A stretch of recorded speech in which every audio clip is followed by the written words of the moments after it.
আসসালামু আলাইকুম ওয়া রাহমাতুল্লাহি ওয়া বারাকাতুহু। সুপ্রিয় দর্শক শ্রোতা ভাই বোন, আমরা এসেছি ফেনীর দাগনভূঞার দুর্গম একটা জায়গায়। মেইন রোড থেকে প্রায় 1.5-2 ঘন্টা আমরা ট্রাক্টরে করে চড়ে খুব ধীরে ধীরে এসেছি এখান থেকে আবার ট্রলারে করে আরেকটা দুর্গম জায়গায় যাওয়ার পরিকল্পনা আমাদের আছে। ইতিমধ্যে আলহামদুলিল্লাহ আমরা দেখেছি যে ত্রাণ বিতরণের কার্যক্রম আমরা শুরু করেছি। এখানে একটা অরফান সেন্টার আছে। এই অরফান সেন্টারে যারা আশ্রয় নিয়েছেন তাদের মাঝে আমরা ত্রাণ বিতরণ করছি। ওদিকে পানি বেশি হওয়ার কারণে আমরা যেতে পারছি না। ওনারা কষ্ট করে এসেছেন এবং এখানে আমরা ধর্ম বর্ণ নির্বিশেষে প্রত্যেকটা মানুষকে ত্রাণ দিচ্ছি। এখানে যে জিনিসগুলো আছে এর মধ্যে চাল আছে, ডাল আছে, সয়াবিন তেল আছে এবং লবণ এবং চিনি আছে। আর এর বাইরে আরেকটা প্যাকেটে বিস্কিট, মুড়ি এবং পানি এবং অন্যান্য শুকনা খাবার আছে। তো আমরা তাদের মাঝে এই জিনিসগুলো বিতরণ করছি। ইনশাআল্লাহ বিদিনিল্লাহ এগুলো শেষ করে আল্লাহ যদি তৌফিক দান করেন আমরা চলে যাব মহিপাল থেকে ইনশাআল্লাহ ফেনীর আরেকটা এলাকাতে আমরা আজকে বিতরণ করব।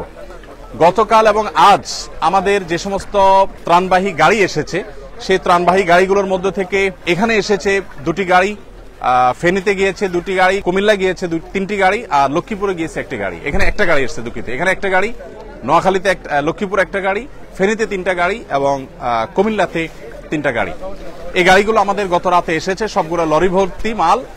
আর আল্লাহ যদি তৌফিক দান করেন ইনশাআল্লাহ একইভাবে আগামীকালও আমাদের ত্রাণবাহী গাড়িগুলো ঢাকা থেকে ছেড়ে আসবে এবং বিভিন্ন দুর্গম এলাকাতে সেগুলো চলে যাবে।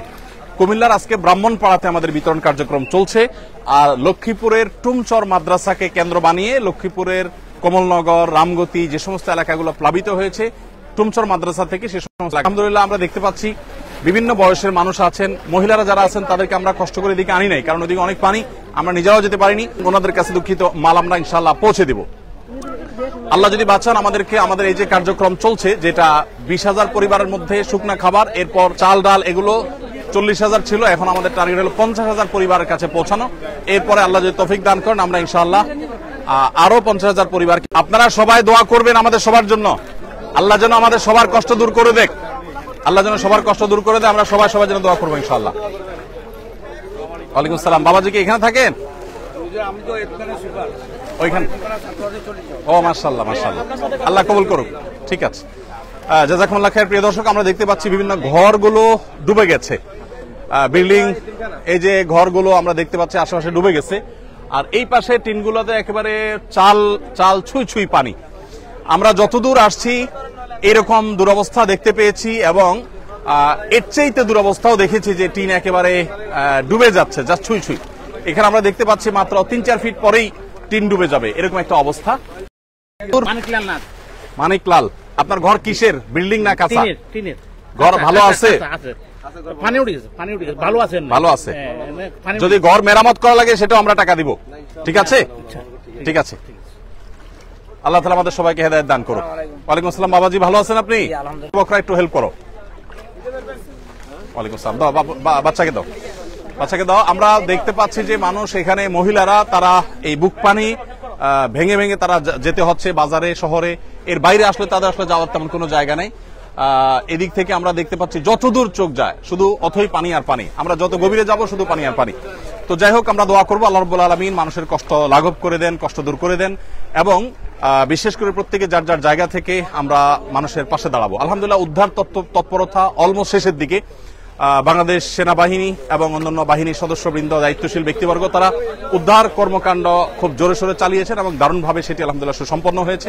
এখন আমরা প্রয়োজন হলো শুধুমাত্র মানুষের খাবারের চাহিদাটা মেটানো। আমাদের কাছে বহু জায়গা থেকে SMS আসছে। আজকে আমি 4-5 জায়গার SMS সকাল থেকে পর্যন্ত রিসিভ করেছি, যেখানে 200 মানুষ, 250 মানুষ, 300 মানুষ, 500 মানুষ না খেয়ে আছে 2 দিন 3 দিন। মাদ্রাসা 200-250 বাচ্চা না খেয়ে আছে 2 দিন 3 দিন। সেখানে আলহামদুলিল্লাহ আমরা ত্রাণ পৌঁছানোর উদ্যোগ নিয়েছি এবং এই পর্যায়ে এসে ট্রলারে করে, বিভিন্ন রকমের বোটে করে, ছোট ছোট এরকম বড় চাকার গাড়িতে করে আমরা দূর দূরান্তে ত্রাণগুলো পৌঁছে দিতে পারছি। আলহামদুলিল্লাহ এটা একটা আনন্দের বিষয় যে মানুষের উদ্ধার তৎপরতা অনেকটা শেষ হয়েছে, এখন খাবারগুলো পৌঁছানোর কাজ ঠিক যথাসময় আসুন্না ফাউন্ডেশনের ত্রাণ এসে পৌঁছেছে এবং সেগুলো এখানে কাজ করছে। এখানে আলহামদুলিল্লাহ আমাদের স্থানীয় দাগনভূঞার তরুণ ভাইরা স্বেচ্ছাসেবক, তারা আলহামদুলিল্লাহ হেল্প করছেন এবং আমাদের কাজে তারা অক্লান্ত পরিশ্রম করছেন, প্রত্যেকে যার যার জায়গায় কাজ করছেন। তো আল্লাহ তাআলা আমাদের সবাইকে কল্যাণমূলক কাজে এক অন্যের সহযোগী হওয়ার তৌফিক দান করুন, সবার কষ্ট লাঘব করে দিন। আমরা সবার জন্য দোয়া করব, প্রত্যেকের জায়গা থেকে কাজ করব। আল্লাহ তাআলা আমাদের সবাইকে তৌফিক দান করুক। আমরা শেষ করছি ইনশাআল্লাহ বিদিনিল্লাহ। ফেনীতে অন্য কোনো স্পটে যদি নেটওয়ার্ক থাকে আবার দেখা হবে, কথা হবে। আর প্রত্যেকে যার যার জায়গা থেকে অভাবী এবং দুস্থ মানুষের পাশে আমরা দাঁড়ানোর চেষ্টা করব।